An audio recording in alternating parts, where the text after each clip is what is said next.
Jésus, verse mon purement. Je serai satisfait tous les jours quand je marche. Garde-moi près de toi, oh marcher toujours avec toi, Seigneur. Jésus exauce ma prière. Marcher toujours près de toi. L'excellent soit ainsi, cher Seigneur, oh marcher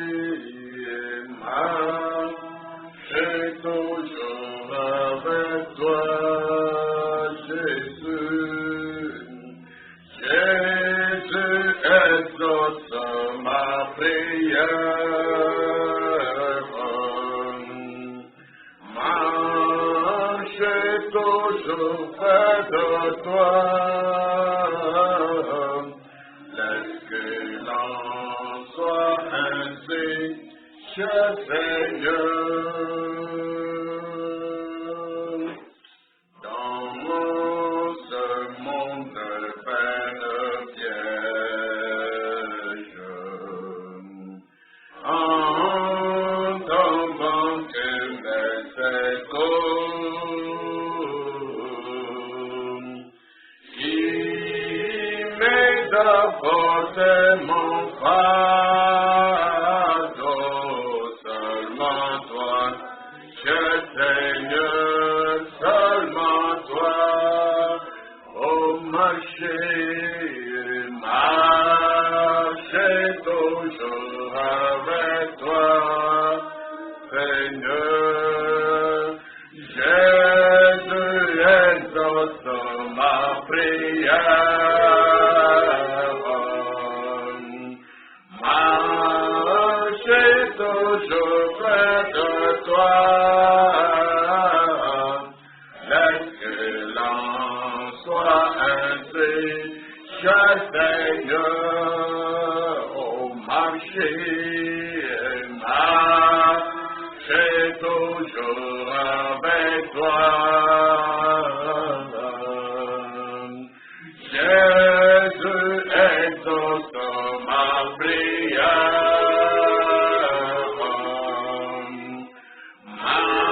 Marcher toujours près de toi. L'excellent soit ainsi, cher Seigneur. Quand ma faible vie expire et mon temps ne sera plus, guide-moi en sécurité vers le rivage de ton royaume. Oh marcher toujours avec toi. Oh Jésus exauce ma prière. Exauce-moi, marcher toujours près de toi. L'excellent soit ainsi, cher Seigneur, oh marcher toujours avec toi. Jésus mon Dieu, Jésus exauce ma prière. Exauce-moi, marcher toujours près de toi.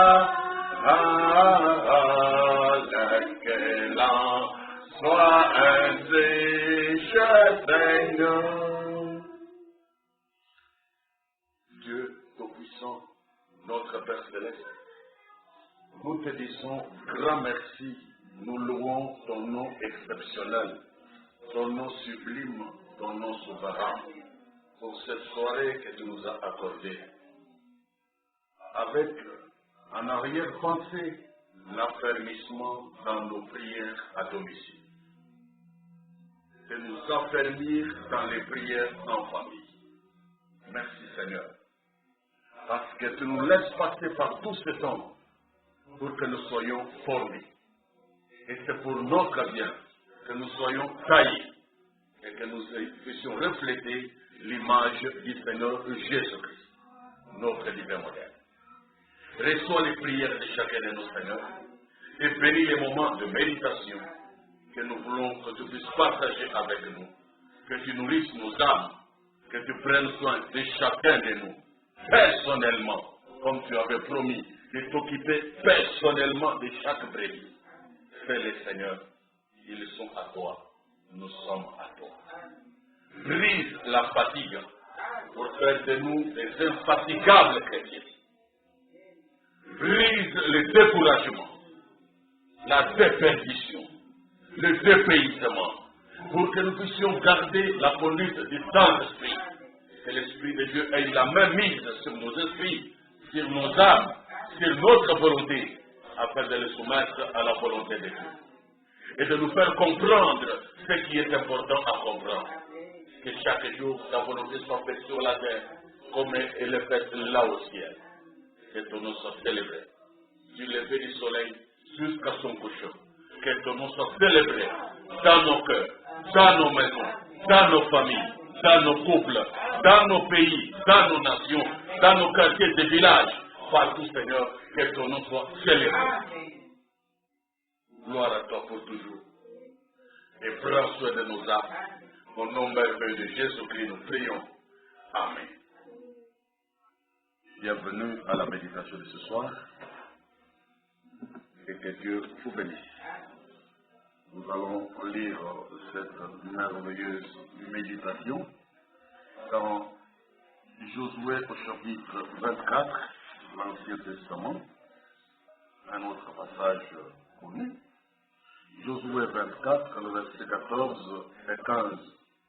Maintenant, craignez l'Éternel et servez-le avec intégrité et fidélité. Faites disparaître les dieux qu'ont servi vos pères de l'autre côté du fleuve et en Égypte, et servez l'Éternel. Et si vous ne trouvez pas bon de servir l'Éternel, choisissez aujourd'hui qui vous voulez servir. Ou les dieux que servaient vos pères au-delà du fleuve, ou les dieux des Amoréens dans le pays desquels vous habitez. Moi et ma maison, nous servirons l'Éternel.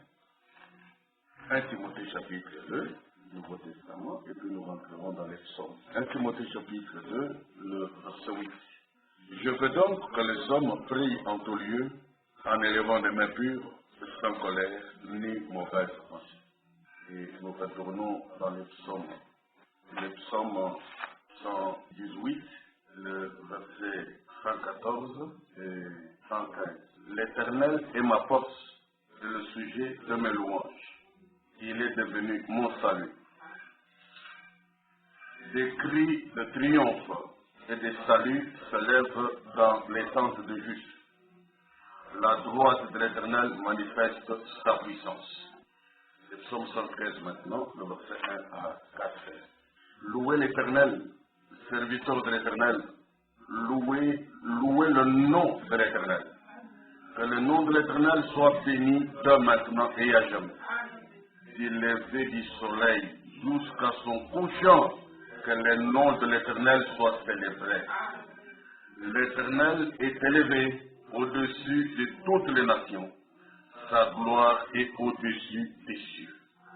Que Dieu bénisse la lecture de sa sainte parole. Et veuillez vous asseoir. Au nom du Seigneur Jésus-Christ. Comme je l'ai dit, bienvenue à cette méditation. Ce soir, il s'est passé un décalage lié notamment à une erreur de verset dans les références que nous devions partager. Et c'était j'avais déjà commencé à distribuer le message et je me suis rendu compte qu'une erreur de verset assurait quelque part une cassure de la chaîne de la pensée qui était transmise. Alors il fallait maintenant corriger par là-bas. C'était terrible ça, président. Voilà, donc toute chose concourt au bien de ce qui est Dieu. Et comme nous disons, nous veillons à ce que nous puissions partager les mêmes vérités, les mêmes pensées essentiellement. Le travail de Dieu, comme vous le savez, ce n'est pas un travail facile. Donc c'est un travail qui demande de la précision parce que nous traitons de la matière de la vérité. Et ce n'est pas la vérité des hommes, mais c'est la vérité de Dieu. Et que Dieu place dans des hommes. Et que les hommes doivent garder et transmettre et partager le plus fidèlement possible, sans y ajouter des erreurs, sans y ajouter leurs propres opinions ou leurs propres pensées. Parce que la pensée de l'homme contient la mort, la pensée de Dieu seul possède la vie. Voyez-vous ça? Voilà ce que c'est entre nous. Alors, ce soir, notre méditation s'articule autour de la prière familiale ou la prière en famille. La prière en famille est quelque chose de très important. Nous avons vu, et en lisant les Saintes Écritures ici, ça et là, nous devons lire juste deux versets. Donc là, dans Josué, au chapitre 24 et le verset 15, la dernière phrase dit « Moi et ma maison, nous servirons l'Éternel ». Il dit Amen. Moi et ma maison, nous servirons l'Éternel. Telle est l'affirmation d'un père de famille, telle est l'affirmation d'un parent, qui soit, quel qu'il soit. Si c'est un parent croyant, un parent chrétien, il devra réaliser, pratiquer, manifester le même genre d'idéal. C'est d'être toujours au service de Dieu. Et Dieu, on le sert avec zèle. Dieu, on ne le sert pas avec négligence. Dieu, on ne le sert pas avec paresse. Dieu, on le sert avec courage. Dieu, on le sert avec persévérance.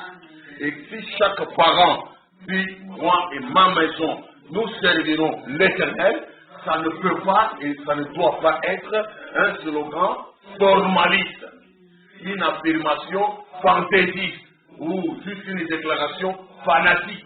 Tel qu'un perroquet répète les paroles d'un homme sans comprendre quel est le contenu de ces paroles. Loin de là. Chaque croyant, chaque chrétien, s'il doit affirmer ceci, ça doit résulter d'une conviction profonde et d'une détermination indiscutable, non évitable. Moi et ma maison, nous servirons l'Éternel. Cela veut dire que le responsable des familles engage toute sa famille dans la voie du service divin. Que ce soit les gens qui viennent vous visiter ou qui restent là, que ce soit vos propres enfants et que vous appelez votre maison, vous les alignez vers la crainte de Dieu. Pour que les lois de votre Dieu, les principes de votre Dieu soient de strictes applications dans votre maison. Il n'y a pas quelqu'un qui vient les servir d'autres dieux sous vos regards, ni par votre complicité. Vous voyez quelqu'un commencer à adorer une idole et vous dites non, ça c'est sa foi. Mais c'est chez vous. C'est vous qui répondrez pour votre maison. Et Dieu interdit de faire entrer des abominations dans notre maison. Ça on le verra. Mais au moins, il faut que le service que nous rendons à Dieu soit un service courageux, persévérant, continuel, permanent. Et il n'y a pas moyen d'interrompre cela. Nous disons Amen. Il faut que ceci soit pratiqué et compris par les chrétiens. Notre manière de servir Dieu, c'est une manière continuelle, permanente, irrévocable, non négociable. Nous devons continuer à servir Dieu. Moi et ma maison, nous servirons l'Éternel. Autrement dit, qu'il y ait un autre endroit où je peux aller me rassembler ou pas. qu'il y ait un endroit, une adresse éloignée, que je puisse appeler mon église ou non, au moins quand c'est ma maison et que je suis chez moi, dans mon domicile, dans ma résidence, je dois servir Dieu. Est-ce que c'est clair? Même si les frères sur qui je pouvais compter, avec lesquels je pouvais m'associer, ne veulent pas servir Dieu, mais au moins moi et ma maison, nous servirons Dieu. Que ce soit à domicile ou au lieu convenu que l'on appelle la maison de Dieu, moi et ma famille, moi et ma maison, moi et mes enfants, nous servirons Dieu. Est-ce que c'est clair? Parce que la Bible dit dans 1 Timothée chapitre 2 verset 8, je veux que les hommes prient en tout lieu. En tout lieu, ça veut dire tout lieu. Donc il n'y a pas d'endroit où il est interdit de prier. Vous devez prier en tout lieu. Ayez cette possibilité de toujours parler à Dieu. Quand il y a un besoin, quand il y a une nécessité, quand il faut le louer, il faut prier Dieu. Nous devons le faire.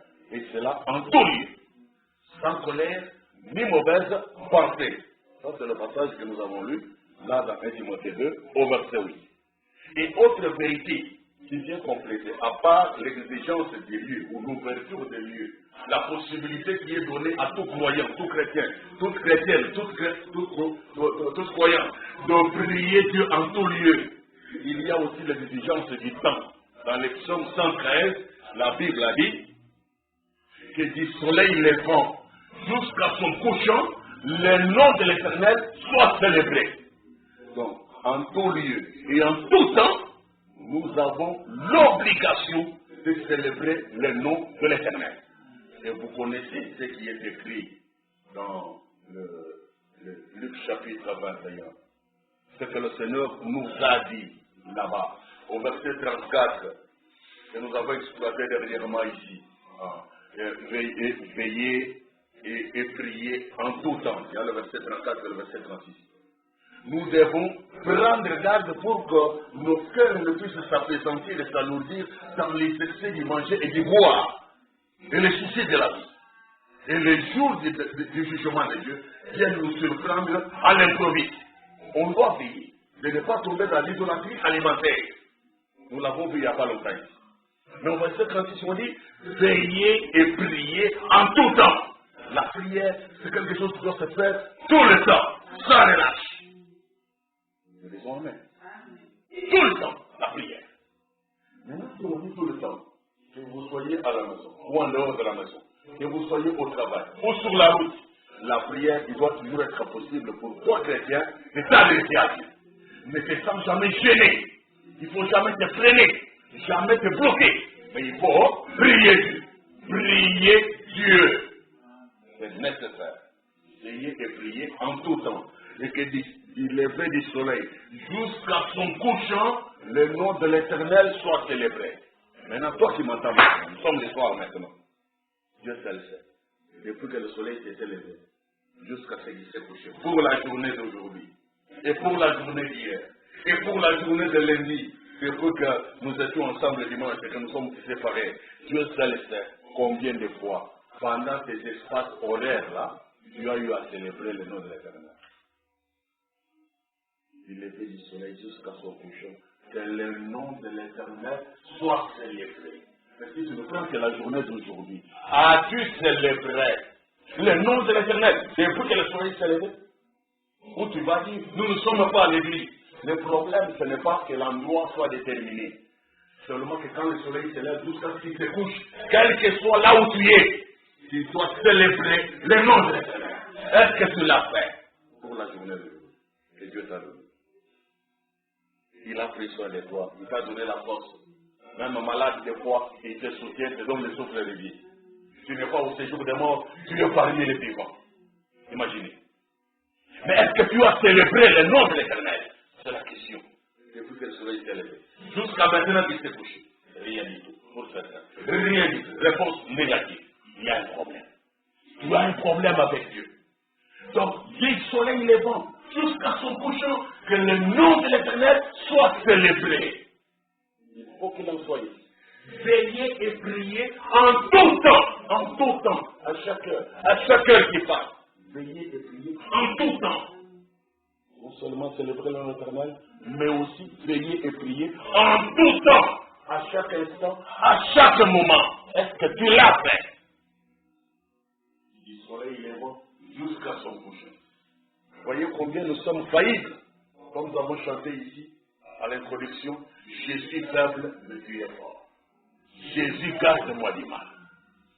Si tu ne veux pas de la complaisance, tu réaliseras que chaque jour ne peut que dévoiler des défauts, des faiblesses que tu as, des négligences, des paresses même. Et tu donnes des fois importance à beaucoup d'autres choses inutiles dans lesquelles Dieu n'a ni gloire, ni avantage, ni intérêt. Mais le temps que lui Dieu te donne, tu vas l'utiliser pour la gloire de l'utilité. Que Dieu ait pitié de nous. Je veux marcher toujours avec toi, Seigneur. Et que Jésus te garde du mal. Tu veux bien? Que Jésus te garde du mal. Marcher chaque jour avec le Seigneur. Voyez donc que Dieu veut que les hommes puissent prier en tout lieu. Il le veut, l'Écriture l'a dit. Je veux que les hommes prient en tout lieu. Les humains doivent prier en tout lieu. Bien que la maison de Dieu, ce que nous appelons l'église de Dieu, le lieu de rassemblement, bien que ce soit un endroit de louange et de prière de multitude, mais au moins Dieu veut que les humains prient en tout lieu. Et maintenant que les églises tardent à se rouvrir au grand public, à cause de la pandémie, cette maladie mortelle et dangereuse qui est en train de sillonner et de rebondir dans le monde. Il y a des vagues, on semblait se calmer, après ça rebondit. On semble maîtriser, mais en Chine là, il y a une deuxième vague. Après qu'on ait pensé qu'ils avaient maîtrisé. Une nouvelle vague de contamination. Reprend. Donc c'est comme si ça part, comme si ça revient. Que Dieu soit miséricordieux. Pendant ce temps, les églises dans plusieurs pays, dans plusieurs nations, tardent à réouvrir leurs portes au grand public. Parce que ce sont les gouvernants qui ont demandé à ce qu'on ferme d'abord, pour éviter la contamination. C'est pour protéger la population, pour protéger, éviter que le plus grand nombre ne meurent, ne soient contaminés. C'est bien de protéger le corps. C'est une bonne chose. Mais la prière, elle, n'a pas de raison d'être suspendue. Nous devons prier tout le temps. Regardez, dans la maison de Dieu, nous avons le devoir de prier et d'y offrir des louanges exceptionnelles, comme il est écrit ici dans Ésaïe 38, au verset 20. L'Éternel m'a sauvé. Vous voyez ça? L'Éternel m'a sauvé. Nous ferons résonner les cordes de nos instruments tous les jours de notre vie dans la maison de l'Éternel. Qu'il y a même. Vous voyez, où est-ce que nous devons faire ça? Nous devons faire résonner les cordes de nos instruments à musique. Faire retentir ces cordes et faire retentir les louanges du Seigneur. Où ça? Dans la maison de l'Éternel, et comme ça, tous les jours de notre vie. Bon, si maintenant on ferme le lieu de culte, on ferme les églises, on interdit au grand public de venir faire ces grandes célébrations, qui des fois ne peuvent pas se faire à domicile. Parce que là, vous allez en grand nombre. Mais en famille, c'est un mot de restreint. C'est un petit nombre. Peut-être 2, peut-être 3, peut-être 7. La taille moyenne de la famille congolaise, c'est 7 personnes. 7 personnes plus 2. Donc 7 enfants plus 2. Donc parents, papa et maman. La taille moyenne. C'est une certaine étude qu'on a faite pour le Congo qui fait ça. Vous voyez ça? Donc la taille moyenne du ménage, c'est 7 plus 2. Donc 7 enfants. Plus 2, 9, à peu près. Alors, mais vous ne savez pas faire de grandes célébrités comme cela, juste avec 8 personnes, 9 personnes. Mais, même si à la maison vous ne savez pas faire ça, mais il y a un lieu de culte, là où les grandes joies, les réjouissances explosent au maximum. C'est dans la maison de l'Éternel que tous les jours de notre vie, il faut louer Dieu, qu'il y a même. Bon, maintenant, comme si on a restreint ça. Vous pouvez louer aussi Dieu à la maison, chez vous, à domicile, sans problème. Et pas seulement un lieu pour louer Dieu, mais toujours la maison de l'Éternel, comme dit la Bible du Seigneur ici. Il nous est dit que, toujours là, dans la maison de l'Éternel, elle est appelée maison de prière pour tout le peuple. Ésaïe 56, verset 7. Je les amènerai sur ma montagne sainte et je les réjouirai dans ma maison de prière. Dieu qui promet à ses enfants, les juifs, les croyants, je les amènerai sur ma montagne sainte et je les réjouirai dans ma maison de prière. Ma maison de prière. Leurs holocaustes et leurs sacrifices seront agréés sur mon autel. Car ma maison sera appelée une maison de prière pour tous les peuples. Vous voyez? Donc, l'église, le lieu de culte, ça c'est pour tous les peuples. C'est le lieu de rassemblement des multitudes. Le nombre n'est pas limité. On peut aller là-bas autant qu'on veut, autant que Dieu a appelé. On se retrouve pour offrir des prières intenses, pour offrir des prières abondantes, pour offrir des prières de multitudes. Et aussi là où on se retrouve pour faire résonner nos instruments à cordes tous les jours de notre vie à la gloire du Seigneur. Dans les psaumes 23, vous le savez. Le bonheur et la grâce m'accompagneront tous les jours jusqu'à la fin de ma vie. Et j'habiterai dans la maison de l'Éternel. C'est-à-dire le lieu de culte, l'église, le lieu de rassemblement, là où le grand peuple de Dieu vient se rassembler, c'est un lieu de prière, c'est un lieu de louange, c'est un lieu de réjouissance, de multitude. Donc, présentement, avec les mesures de restriction et les mesures de confinement, d'essayer de réduire le nombre de gens et tout ceci, mais regardez ce qui s'est passé à Kinshasa, regardez ce qui s'est passé à Lubumbashi ici pour la journée d'aujourd'hui. Les gens ont dit non, ils préfèrent avoir le coronavirus, mais pour aller défendre les intérêts politiques. Mais pour Dieu, ils ne sont pas prêts à braver la peur, à braver le coronavirus. Pour Dieu, et non, souffrir pour le Seigneur. Ah non. Mais regardez, ils sont sortis. Quand il fallait exiger certaines choses autour du marché central, les gens sont sortis, ils ont ignoré les mesures, les gestes barrières. Ils ont tout ignoré. Ils se sont soulevés pour exprimer les mécontentements, les colères, tout ça. Mais qui est prêt à faire ça pour le Seigneur? Qui d'entre nous est prêt à se donner un exemple pour le Seigneur? Vous voyez comment nous sommes faibles? Que Dieu soit miséricordieux envers nous. Que Dieu soit vraiment miséricordieux. Pour notre ventre, pour le ventre, les gens sont sortis, ils ont fait du bruit. Ils se sont exposés, ils ont dit, même s'il faut mourir, nous allons mourir. Mais pour le Seigneur, eux seulement acceptent de se sacrifier. Alors que Jésus-Christ, à notre sujet, a accepté de sacrifier sa précieuse vie éternelle et mourir à notre place. Mais quand c'est notre tour de le faire pour lui, nous commençons à faire trop de calculs, beaucoup de gymnastique, trop d'explications et de philosophie. Que Dieu soit miséricordieux envers nous. Dites Amen. La prière en famille. La prière en famille, beaucoup de familles ont eu à comprendre cela. Je vais prendre les exemples ici. Il y a eu la famille de Job. Job lui-même a eu à comprendre ça. La famille Branham a eu à comprendre. Je vais vous dire ici. Mes chers amis, tout chrétien, chaque chrétien doit comprendre l'importance de la prière en famille. La famille doit se mettre ensemble et prier. Le couple doit se mettre ensemble et prier. Quand vous ne le faites pas, vous ouvrez des voies à des situations que nous verrons plus tard. Écoutez. Donc Branham explique comment il le faisait chez eux. La prière familiale. Nous pouvons commencer par le cas de Job, la situation de la famille de Job. Cette situation. Écoutez ceci.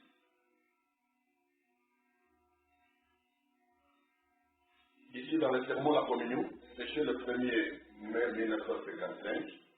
Je prends le paragraphe 42 et la 44. Écoutez ce qu'on va en dire. Au sujet de Job. Soyons vraiment attentifs. Job, je pense à Job ce jour-là en tant que papa. Job en tant que papa. Il avait une ribambelle d'enfants. Job, il avait une ribambelle d'enfants.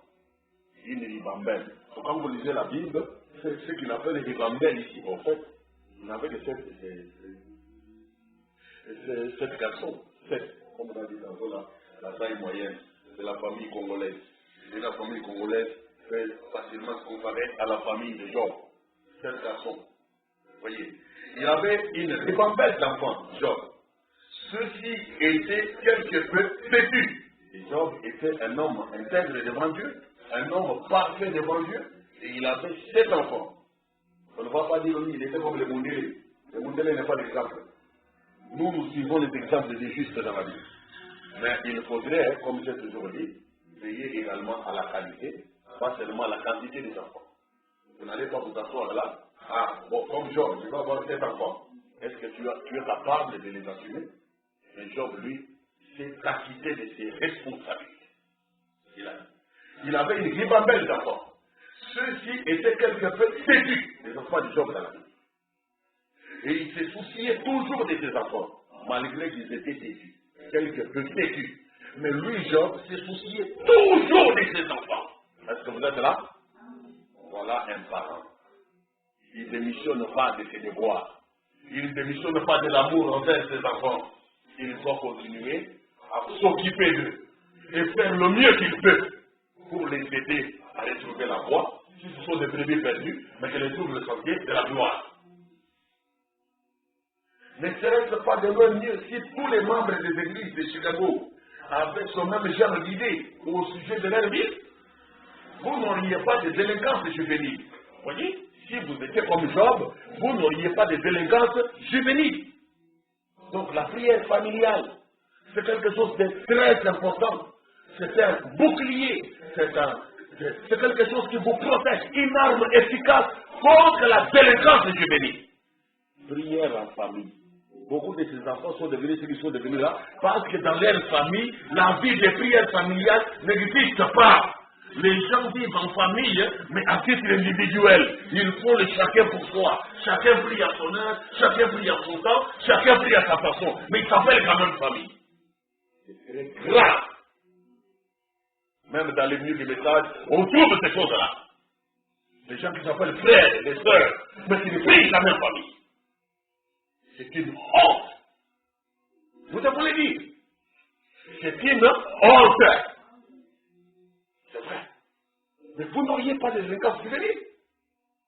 Vous ne verriez pas ces sommettes raciales que vous avez, des sommettes raciales. Ou plutôt, je vais dire, ces sommettes et tout ce qu'ils sont pas ici aujourd'hui. Si la prière familiale fonctionnait partout comme il se doit. On n'aurait pas ces sommettes. L'enfant, au lieu d'aller faire des semestres, il va prier Dieu, Dieu amène le changement. Et là où il faut aller travailler, Dieu ira travailler. Si les portes sont fermées, la prière ouvrira la barrière.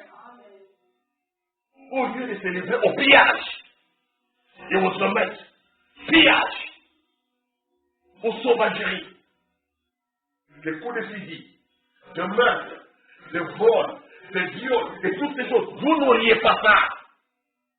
La prière en famille. Quand notre société se détruit à cause de tous ces mouvements de commerce, c'est parce que les familles sont démissionnaires. Les parents sont démissionnaires. Ils ne font pas correctement le travail. Dieu est oublié. On ne prie pas Dieu, on n'apprend pas à prier, mais on apprend aux gens à faire la prière comme une formalité. Mais on ne leur apprend pas que la prière est une puissance.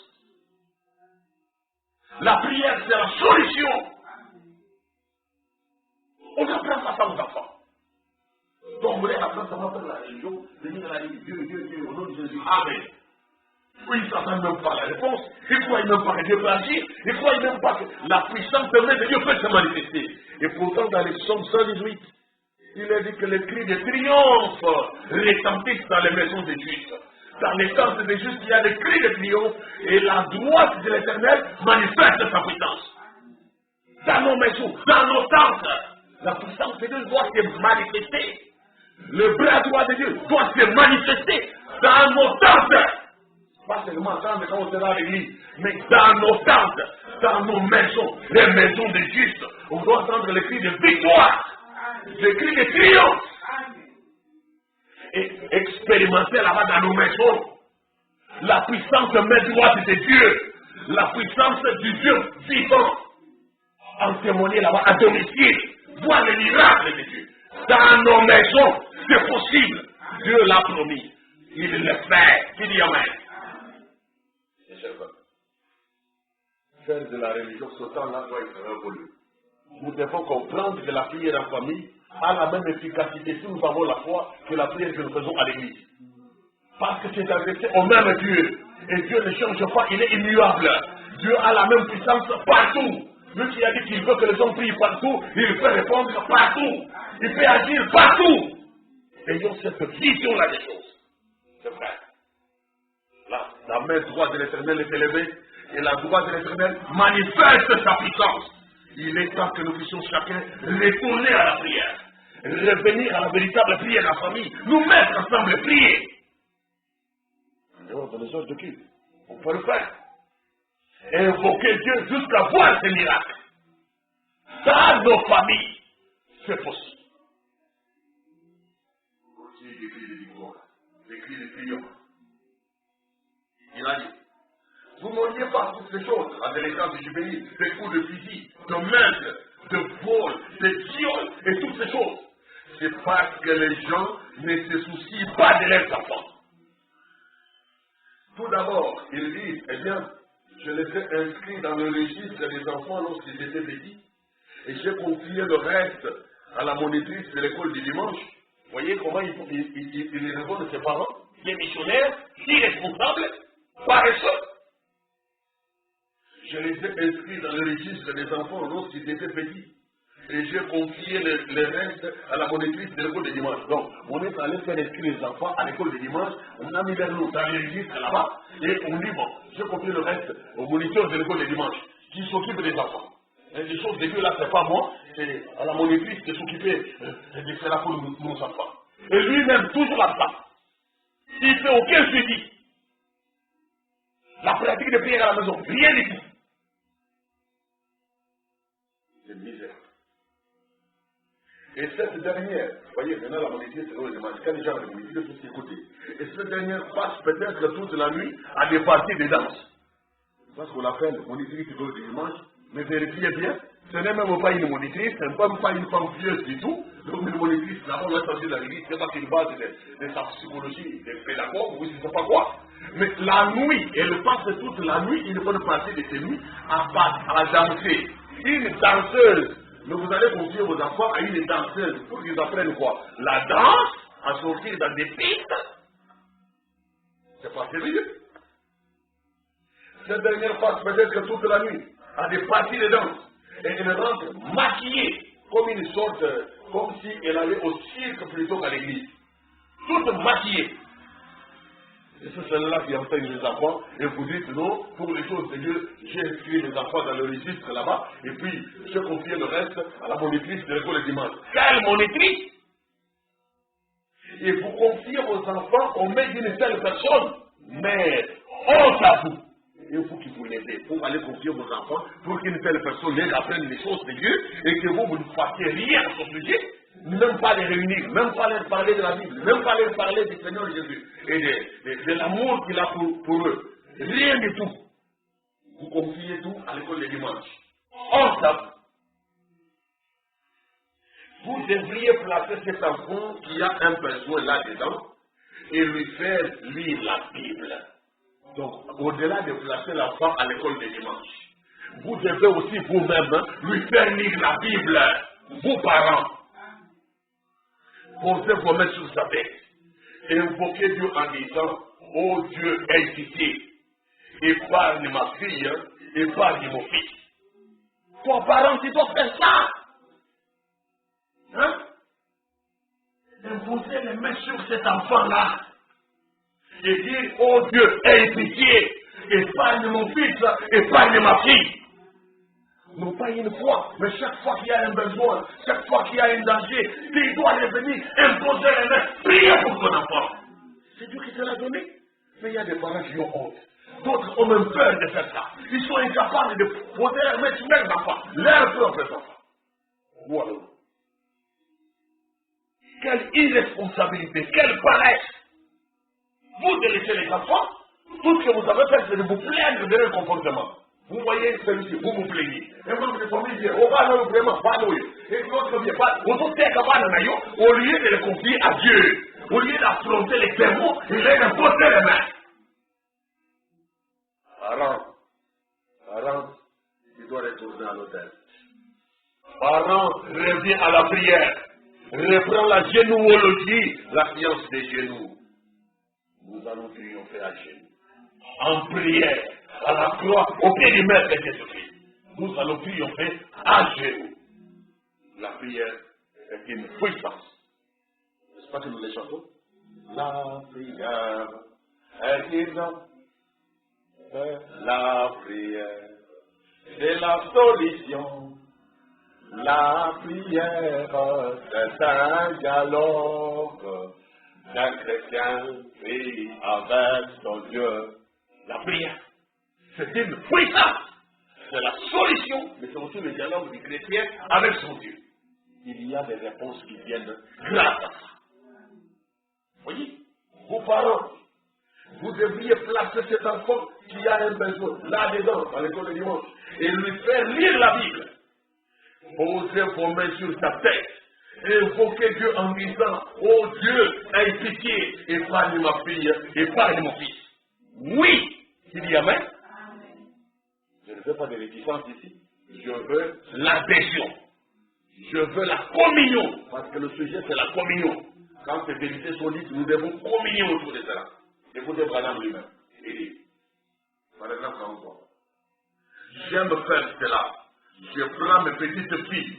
Et là, je les fais asseoir là. Mes petites filles, moi, Branham, je les fais asseoir là. Et je les regarde droit dans les yeux. Pendant qu'elles sont en train de me suivre. Je les regarde droit dans les yeux. Ou pendant que leurs oreilles écoutent et que leurs yeux regardent. Et je leur dis ces choses. Tout ce qui se rapporte à Jésus et combien il les aime et tout. Moi, Branham, père de famille, je prends mes filles, je les assois là. Il ne faut pas dire non, on l'a pas là-bas, et ça, il va maman là-bas. Le coup d'arrêt. Quel genre de frère? Branham me dit, je prends mes filles. Tu ne peux pas t'en prendre à ta femme pour qu'elle fasse tout. L'éducation, c'est une affaire du père et de la mère. C'est vrai. Lui-même, Branham est allé. Il est parti de là. C'est propre fille. Et il les regarde droit dans les yeux. Il leur dit des choses. Il leur parle de l'amour que Jésus a pour eux. Nous, parents, nous devons le faire. Pas croiser les bras et dire, Seigneur, fais des miracles. Mais Dieu ne viendra pas faire son travail dans ta maison. Tu as aussi du travail à faire en tant que parent. Vous voyez, au beau là, assure maintenant tes devoirs. Voilà. Et je leur dis ces choses. Tout ce qui se rapporte à Jésus.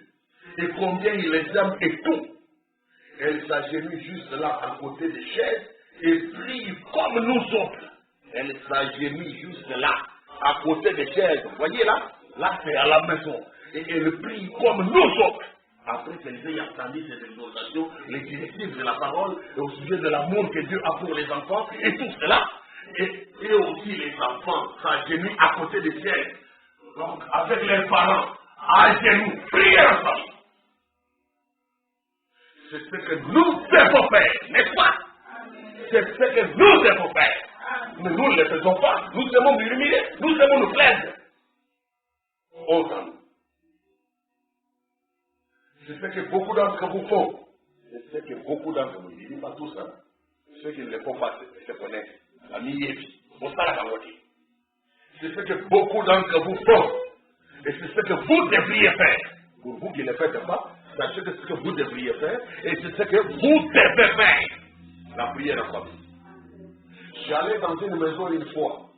Et les enfants se rassemblaient toujours pour la prière en famille. Vous voyez ça, non? Il allait dans une famille. Il allait dans une maison. Une fois, il est dans une maison. Il trouve des chrétiens où les enfants se rassemblaient toujours pour la prière en famille. Toujours! Moi et ma maison, nous servirons l'Éternel. Toujours! Que du lever du soleil jusqu'à son couchant, le nom de l'Éternel soit célébré. Toujours! Je veux que les gens prient en tout lieu. Oui, toujours! Veillez et priez en tout temps. Toujours. J'allais dans une maison de croyants cette fois-là. Pas seulement chez moi, Branham, le pasteur, le prédicateur. Mais j'allais dans une maison une fois et les enfants s'y rassemblaient toujours pour la prière familiale. Oh, que Dieu bénisse cette famille. C'est le lien qui unit. La prière en famille, là. C'est le lien qui unit. Et si vous faisiez cela chez vous, il n'y aurait pas tant de divorces. Si vous faisiez ça chez vous, il n'y aurait pas tant de divorces. Même les divorces, les séparations de couple, hein, des mariés. La prière familiale, c'est un bouclier qui vous protège. Si vous faisiez cela chez vous, il n'y aurait pas tant de divorces. Et ces choses qu'on a, vous auriez la communion les uns avec les autres. Vous voyez, Job, il avait des enfants, quelques petits. Ensuite, je vois Job. Ces enfants se sont mariés et ils sont partis en empruntant différentes voies. Vous voyez, malgré que lui veillait à ce qu'ils mettaient la famille ensemble, ils tiennent le culte en famille, la prière en famille et tout ça. Mais quand ils se sont mariés, voilà. Voilà les enfants de Job. Ces enfants se sont mariés et ils sont partis en empruntant différentes voies, comme le font les oiseaux lorsqu'ils quittent un nid. Exactement comme a dit Job dans la Bible. De voir vos propres enfants qui sont votre cœur même, ne pas être sauvés, ça fait très mal. Ça fait perdre le sens de votre existence sur la terre. Un chrétien aime rester entouré de ses enfants. Il aime les savoir avec lui, même jusqu'au ciel. Il ne peut pas rater l'un d'eux. Mais les voir s'égarer. Les voir, la dame dit, mais vous ne pouvez pas tout prévoir. Hein? Ils peuvent ne pas marcher avec ce que vous, parents, vous croyez. On n'est pas dans ce sujet. Il a dit. Voyez donc, ces enfants se sont mariés et ils sont partis en empruntant différentes voies, comme le font les oiseaux lorsqu'ils quittent un nid. Job, sachant qu'il n'y avait aucune autre voie, aucun moyen possible pour que l'homme s'approche de Dieu et communie avec lui, excepté par le sacrifice d'un agneau, par le sang, Job a dit, il se peut que mes enfants aient péché, connaissant qu'ils n'ont pas suivi vraiment intégralement sa voie. Ils n'ont pas suivi textuellement les enseignements, l'éducation que lui les a donnés. Quand ils ont grandi, ils se sont mariés, c'est comme les oiseaux qui ont quitté Élie. Oh, récréation. Chacun commence à suivre, l'autre comme ça, prévu une bête là-bas, l'autre là. Ah, mais ils enfants, vraiment. Mais Job, malgré ça, continue à se soucier toujours de ses enfants. Il se souciait tout, dès qu'ils sont partis, qu'ils ont commencé à faire ces choses-là. Lui avait des soucis pour ses enfants. Il allait auprès de Dieu, il donnait même un sacrifice à son Dieu pour la cause de ses enfants. C'est vrai. Vous entendez? C'est tous les parents. Alors Job a dit, il se peut que mes enfants aient péché. Alors je vais offrir un agneau pour eux. Quelque chose disait à Job qu'il ferait mieux de la prêter. Qu'il ferait mieux d'être prêt à prêter cet agneau-là. Au moins, lui va intercéder pour ses enfants coupables. Seigneur, peut-être que mes enfants ont péché, pardonne-les. Aide-les, Seigneur, pardonne-les. Ne sois pas si sévère contre eux. Mais Job faisait ça, mais les enfants, what? Ils étaient devenus des mondains. Et alors, lorsqu'il a offert l'offrande du sacrifice de l'agneau pour ses enfants, un jour cela arriva. Les tempêtes sont venues et ont tué tous les enfants. Vous voyez les conséquences et les salaires du péché? Job, lui, n'a pas pu mourir parce qu'au moins il est demeuré attaché à Dieu. Il a continué à marcher avec Dieu. Mais tous les hommes, tous, dans leur mondanité, leur vie de péché, leurs égarements, leurs différentes voies religieuses empruntées et tout, tous morts. Job s'est retrouvé seul, comme quand il était célibataire. C'est pitoyable, hein? Chacun récolte ce qu'il fait. Les tempêtes sont venues et ont tué tous les enfants. Par le feu et ainsi de suite. Et ils les ont emportés. Mais avant que ceci arrive, Job s'était rassuré que chacun d'eux était sous le sang. Amen. Remarquez, avant que tout ceci n'arrive, que ses enfants ne meurent comme ça, sauvagement comme cela, par la colère de Satan, Job s'était rassuré que chacun de ses enfants était sous le sang. Voilà pourquoi nous disons, chers parents, chers couples, ne renoncez jamais de réclamer votre enfant. Continuez à vous préoccuper d'eux et puis prenez leur situation en main dans vos prières. Continuez à prier, Dieu seul sait ce qui arrive. Toujours prier. Et citez nommément ces enfants-là, même ceux qui sont têtus, même ceux qui sont méchants, ceux qui sont devenus mondains, citez-les nommément dans les prières. Réclamez-les sous les sangs. Toujours et toujours. Ne te fatigue pas. Ne te décourage pas, s'il te plaît. Je te supplie au nom de Jésus-Christ. Tu es parent et c'est à toi qu'incombe ce devoir. Prie pour tes enfants. Réclame-les sous le sang de Jésus-Christ. Dieu t'exaucera. Vous voyez, bien qu'ils étaient des pécheurs comme ça, mais à cause de la prière de leur père, vous voyez, Dieu a permis que Satan puisse tuer à cause de leur mauvaise vie. Mais Dieu a été attentif à la prière de leur père qui était injuste, un homme correct. Conséquence, quand Dieu devait restaurer Job, il ne lui a pas donné 14 enfants. Il a eu le double de tout ce qu'il avait perdu. Les vaches, les ânes, les chèvres, les boucs, les oiseaux, les cailles, je ne sais pas quoi. Tout ce qu'il avait perdu, Dieu le lui a restitué fois 2. Mais arrivé au côté des enfants, il n'a donné que 7 garçons et 3 filles. C'est-à-dire, Dieu lui avait réservé les 7 enfants pour lesquels il n'avait cessé de prier là, pour lesquels il offrait l'agneau là, pour lesquels il donnait le sacrifice à son Dieu là, bien qu'ils s'étaient têtus, un peu mondains, bien qu'ils avaient dévié. Dieu les avait gardés, il avait fait grâce de les garder comme sauvés dans l'au-delà. Alors que sur la terre, il menait la vie des perdus. Béni soit le nom du Seigneur. Il a dit, c'est une promesse. Crois au Seigneur Jésus-Christ et tu seras sauvé toi et toute ta famille. Dieu ne faillira pas. Il l'a dit, il est capable de le faire. C'est ainsi que vous, couple, vous devez toujours prier. Ici, dans 2 Pierre chapitre 3, au verset 7. 2 Pierre 3, au verset 7, la Bible nous dit ceci, avant que je lise les derniers exemples ici au sujet de Frère Branham.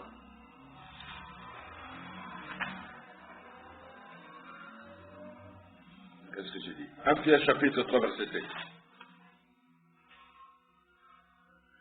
Marie, montrez à votre tour de la sagesse dans vos rapports avec votre femme, comme avec un sexe plus faible. Honorez-la, comme devant aussi hériter avec vous de la grâce de la vie. Qu'il en soit ainsi, afin que rien ne vienne faire obstacle à vos prières. Voyez comment le Saint-Esprit s'adresse au couple, hein? Il faut que vous puissiez prier. Et l'homme doit se montrer sage à l'égard de sa femme. Et que dans les relations, savoir que la femme a des faiblesses. Et l'homme a le devoir de supporter ses faiblesses. Il doit tolérer. Être tolérant, être sage. Ne pas être toujours là, un extrémiste, un dictateur. Vous comprenez, comme on dit. Il ne comprend rien du tout. Chaque fois, c'est du tout de fleurir, de troubles dans la maison. Et créer toujours des tensions. Ce n'est pas le travail des papas. Vous devez être sage dans la maison. Et amen. Oui, vous qui êtes célibataire, apprenez les gens que vous deviendrez demain. Quand on dit ces choses, il ne faut pas dire, vous voyez, moi je ne suis pas bon marié.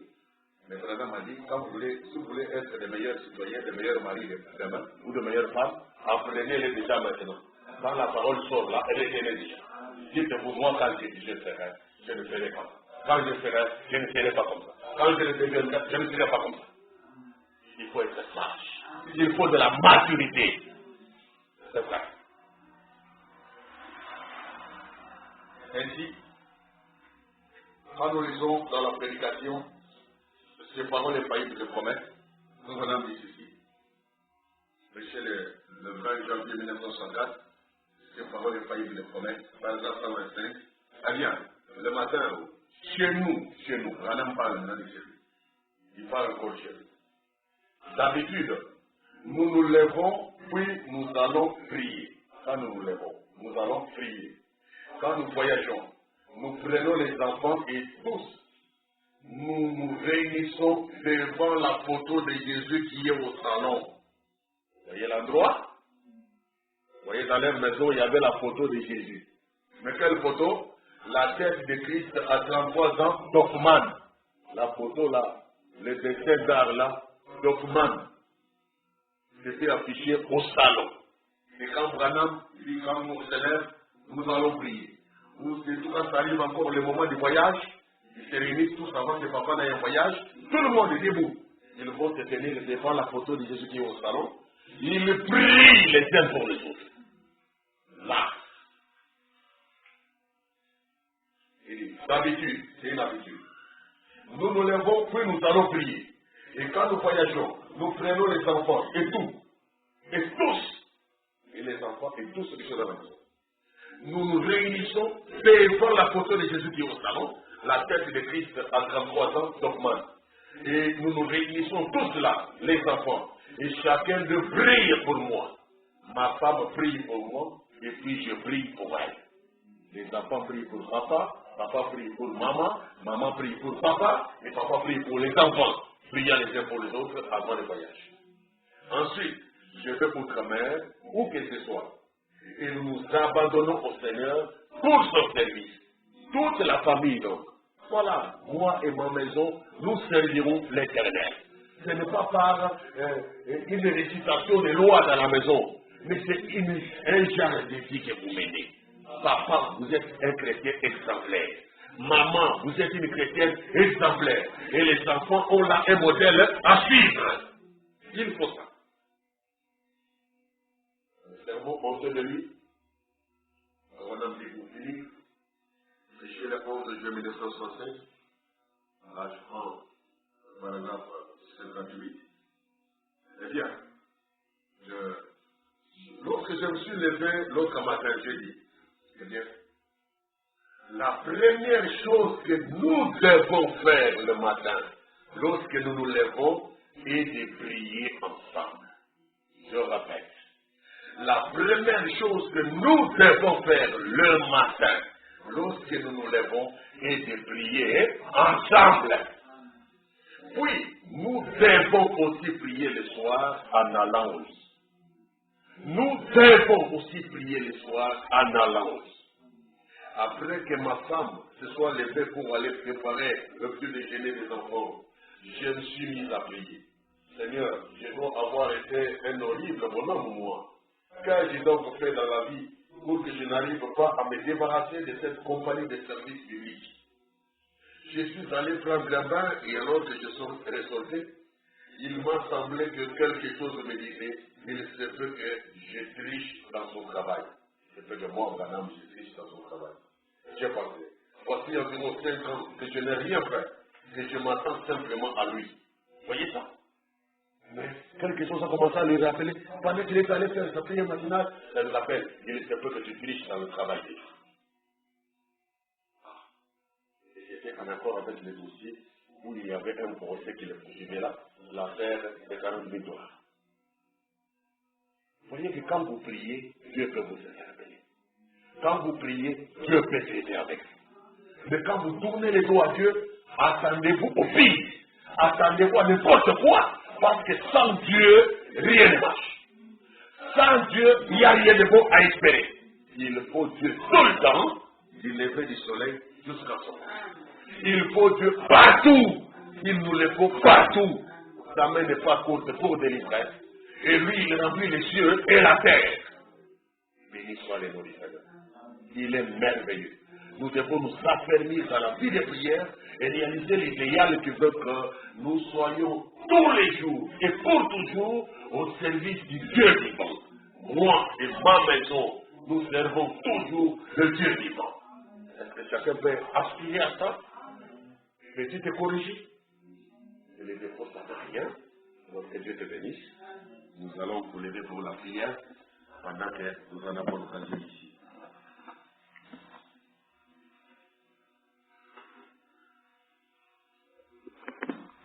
Ma précieuse, la robe des cieux, nouvelles offres, chaque jour je gagne sur mon chemin, je prie toujours, car mon Seigneur, au lieu plus au lèvement, c'est moi. Seigneur, que je me gagne, et par la force et plateau de Dieu, la plus haute scène, jamais sauvée, place-moi, Seigneur, au lieu plus, toi-même lève-moi, Seigneur, que je me tienne par la force, les plateaux de Dieu, la plus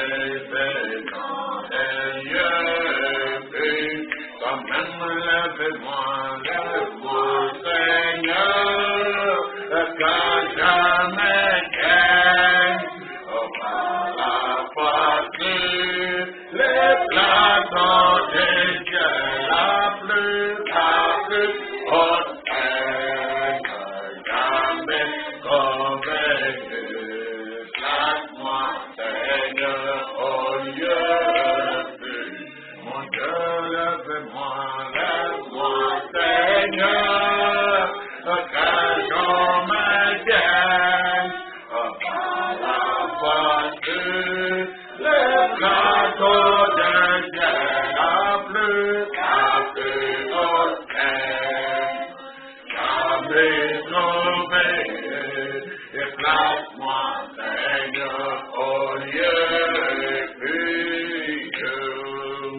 Je veux t'entendre, d'aller tomber, et voir la gloire éclatante, avant de voir le ciel je prie, Seigneur, mène-moi au lieu pur, toi-même lève-moi, Seigneur, quand je m'éteins, par la voiture, les plateaux des ciels, la plus haute, jamais trouvé, place-moi, Seigneur, au lieu pur, toi-même lève-moi, Seigneur,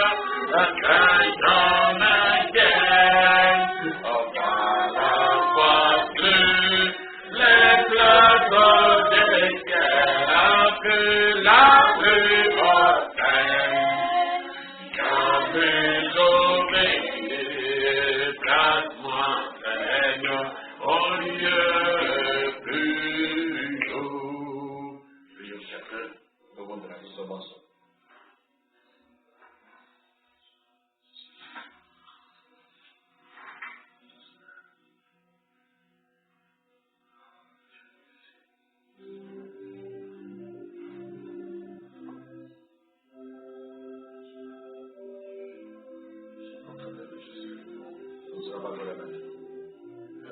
À nous-mêmes, à notre vieil homme, à notre vieux système, à nos défauts, nos faiblesses, notre paresse, notre négligence, d'y laisser aller, de murmures, de plaintes même.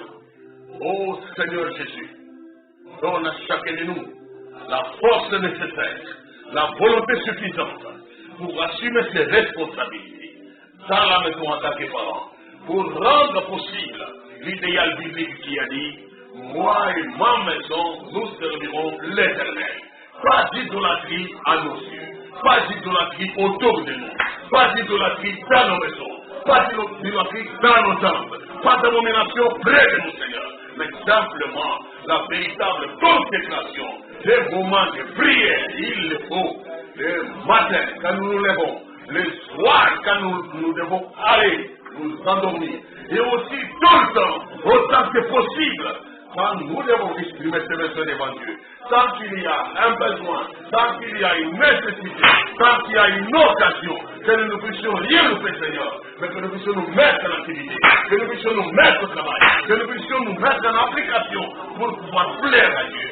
Parlez avec Dieu, parlez à Dieu, reconnaissez que la prière est une puissance et que la prière est une solution. La prière, c'est ce dialogue que nous avons avec Dieu, qui nous met en connexion avec celui qui est tout puissant, tout capable, qui ne joue jamais, qui ne rate jamais ses objectifs, qui n'échoue jamais dans ses promesses, mais qui réalise tout ce qu'il a promis, qui réalise chaque vérité de Dieu, qui confirme chaque vérité de Dieu. Laisse-nous, Seigneur, en arriver là. Laisse-nous expérimenter cela. Laisse-nous quitter, nous débarrasser de cette forme d'idole. L'idolâtrie alimentaire, au mépris de la vie de prière. L'idolâtrie alimentaire, au mépris de la vie de prière. L'idolâtrie vitale, de l'ambiance, de la mode, des choses de ce monde. Ô Père, nous voulons nous en être débarrassés. Que chacun de tes enfants en soit débarrassé. Et que ta grande puissance nous visite. Que ton grand amour soit revêtu dans nos cœurs. Que ton grand amour vienne dans notre secours. Car sans toi, nous ne pouvons rien faire. Sans toi, nous ne pouvons même pas faire rien.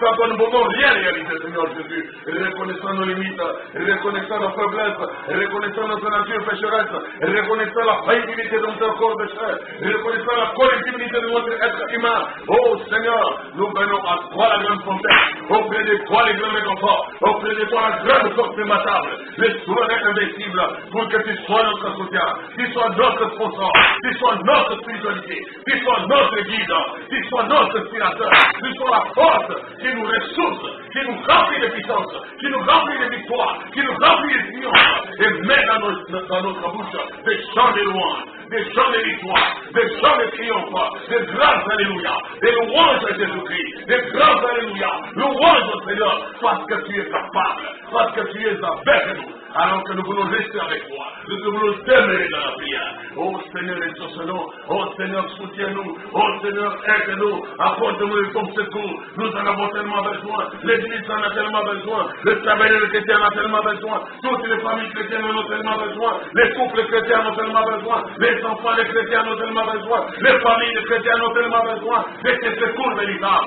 de ce secours inestimable, ce secours précieux, ce merveilleux secours, nous en avons tellement besoin, pour chaque membre de famille, pour chaque enfant dans la maison, pour chaque frère, pour chaque soeur, pour chaque participant, pour chaque visiteur, nous en avons tellement besoin, Père, car tu es le suffisant, tu es l'important, tu es l'indispensable. Nous comptons sur toi, exauce notre prière et reçois, tire ta gloire de nos vies, tire ta gloire de nos personnes, tire ta gloire, mon Jésus, quand toutes choses l'honneur te reviennent, quand toutes choses la gloire te reviennent, les louanges te reviennent, du soleil levant jusqu'à son couchant, tout pour toi, Seigneur, et du soleil levant jusqu'à son couchant, tout pour la gloire de ton nom, que tes serviteurs célèbrent ton nom, que les serviteurs de Dieu louent ton nom, Seigneur, et puissent l'adorer, puissent l'élever, puissent l'acclamer, puissent les bénir, parce que tu es suffisant. En lui, il y a toutes choses, il y a la toute suffisance, il y a le secours, il y a le salut, il y a la délivrance, il y a la paix, la joie et le bonheur, la gloire et la félicité éternelle.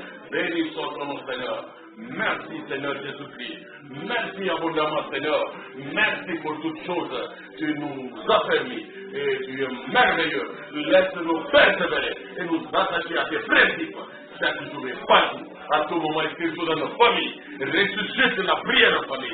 Ressuscite la prière familiale. Partout, ça doit fonctionner. Partout, il y a des enfants. Comme Job le juste, comme Job le soyant, que nous puissions nous y adonner. Que ce soit notre mode de vie, l'ordre de la discipline de chaque maison, de chaque famille chrétienne, pour barrer la route à la délinquance juvénile, pour barrer la route au viol et au vol, pour barrer la route à toutes ces sommettes et toutes ces bavures dans la rue, le koulouna et la marginalisation. Oh Seigneur, je bien-aimé, puisses-tu faire cela, apporter des secteurs efficaces et appropriés à chaque famille qui est dans la maison, en ce temps de la fin, en ce temps difficile où la crise et même la vie familiale est en crise et les enfants sont sous pression, des esprits de rébellion. Comme tu avais dit que les enfants seront rebelles à leurs parents, c'est une prophétie pour ce temps. Mais tu es la délivrance pour tes enfants, tu es la délivrance pour les familles chrétiennes, tu es la délivrance pour les couples chrétiens, afin que d'autres enfants te discernent, afin que nos enfants soient épargnés,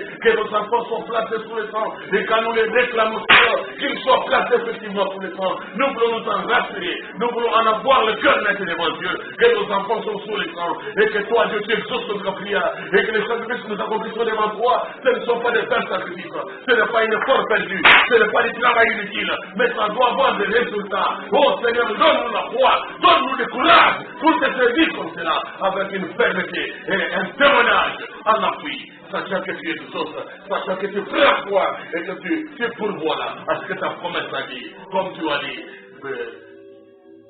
Crois au Seigneur Jésus-Christ, toi et toute ta maison, toi et toute ta famille, et Christ sera sauvé. Oh Jésus, que cette promesse prenne corps, devienne réalité dans nos maisons. Laisse que nos enfants, les enfants de nos chrétiens, nos enfants de nos pères, soient placés sur les toits. Nous les réclamons sur les Saint-Père, afin qu'ils soient épargnés et délivrés des esprits de rébellion, des démons de la destruction, des esprits de rébellion et des esprits de sauvagerie, des esprits de dégoûtesse, de la sorcellerie, des ensorcellements, des empoisonnements, Père, qu'ils en soient épargnés, des maladies chroniques, des maladies interminables, qu'ils en soient épargnés, qu'ils en soient délivrés, car nous venons à toi, tu es capable de faire la délivrance. Nous que tu as dit ce qu'il fait, tu amènes le renouveau, le réveil et la vie de prière, la prière familiale, comme il s'est offert, à tout moment, dans toutes ces familles, dans toutes ces familles chrétiennes, à travers le monde entier. Nous voulons des résultats, nous voulons des solutions de ta part. Jésus-Christ, tu es le vivant, Seigneur, tu es le même, tu es le même, et tu as la puissance de résurrection,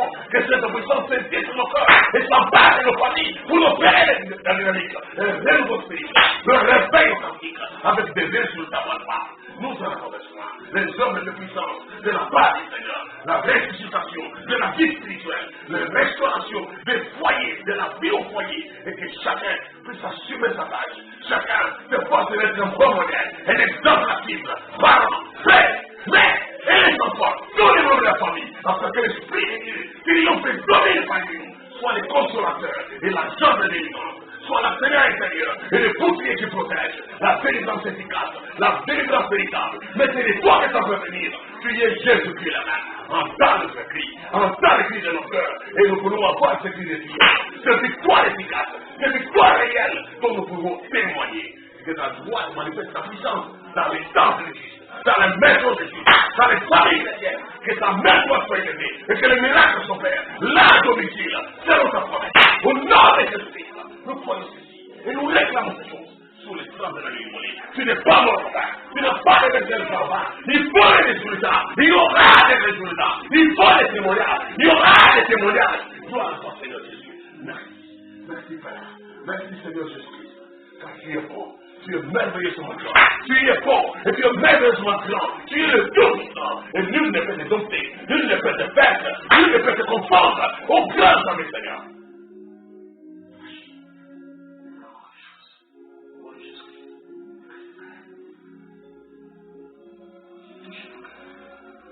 Visitez le corps de cœur, amenez les expériences, produire des témoignages, c'est pour ta gloire, Seigneur, c'est ton service, c'est pour ta gloire.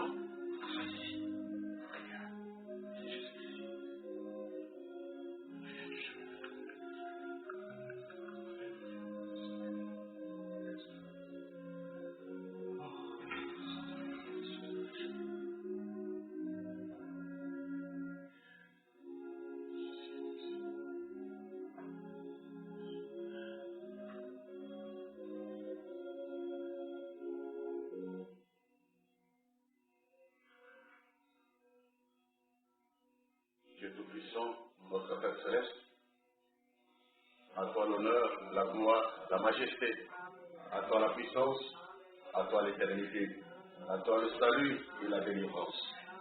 Béni soit ton nom, ce grand nom, ce nom merveilleux, ce nom sublime, ce nom qui fait grâce, ce nom qui secoue, ce nom qui pardonne, ce nom qui sauve.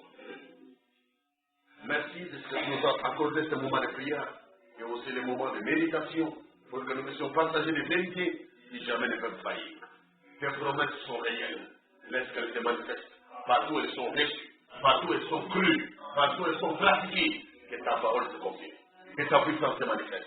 Que la puissance de ta main droite se fasse voir dans les familles chrétiennes, dans les maisons de Christ, dans les maisons des croyants. Que ta puissance se manifeste comme tu avais promis. Et que le salut de Dieu germe-la comme l'aurore. Le salut de Dieu puisse abonder dans nos maisons. Que nos enfants expérimentent le salut. Nos enfants, quel que soit leur âge, qu'ils expérimentent le salut de Dieu. Parce que nul ne peut se sauver lui-même. Il n'y a que Dieu qui peut sauver les humains. Tu es la seule main qui délivre. Et la gloire et l'honneur, tu les mérites abondamment. Tu les mérites tout le temps. Tu les mérites partout, Seigneur.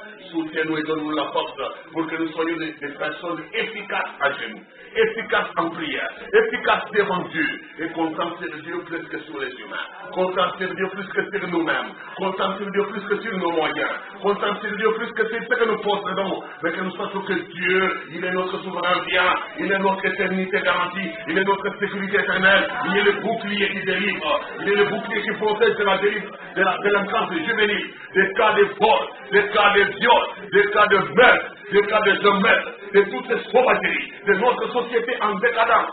Oh Seigneur, tu es la main qui délivre. Entends et exauce les prières de tes justes, les prières de tes croyants qui n'ont que toi comme recours final. Bénis le tabernacle chrétien. Souviens-toi du peuple d'Israël. Nous attendons ton retour, Seigneur. Bientôt l'Église sera enlevée et nous voulons être dans la joie au moment de ces grands rendez-vous. Qu'aucun de nous ne puisse rater, que personne ne puisse négliger, mais que tout son travail fait auprès de toi, toujours à ton service, avec courage et détermination, avec zèle et bonne volonté, persévérant jusqu'au bout, que nous puissions mériter nos récompenses, recevoir notre couronnement. Au nom de Jésus-Christ, nous croyons que ça se fera. D'ici peu, dans peu de temps, celui qui doit venir viendra. Maranatha. Gloire à toi, Seigneur Jésus-Christ. Maranatha. Que ta paix soit dans nos cœurs. Que ta joie remplisse nos cœurs. Et que ta protection soit sur tes enfants après ces moments ici. Chacun sur son chemin. Chacun à domicile. Que toi, Dieu, tu sois le gardien. Au nom de Jésus-Christ, le Dieu Tout-Puissant, nous prions et dit Amen. Béni soit le nom du Seigneur Jésus-Christ. Aujourd'hui et pour toujours. Alors, il y a une annonce, une bonne nouvelle, c'est que notre sœur Dorcas Sabro, notre frère Adam, et la réaliste de l'éternité, a mis au monde d'un garçon, et ils ont sorti aujourd'hui, ils devaient sortir après l'annonce qui était faite. La maternité répondait avec la clinique moderne. Aujourd'hui, vous êtes déjà à la maison. Nous disons gloire au Seigneur Jésus-Christ, malgré les temps difficiles et pénibles, Dieu continue à faire ses merveilles.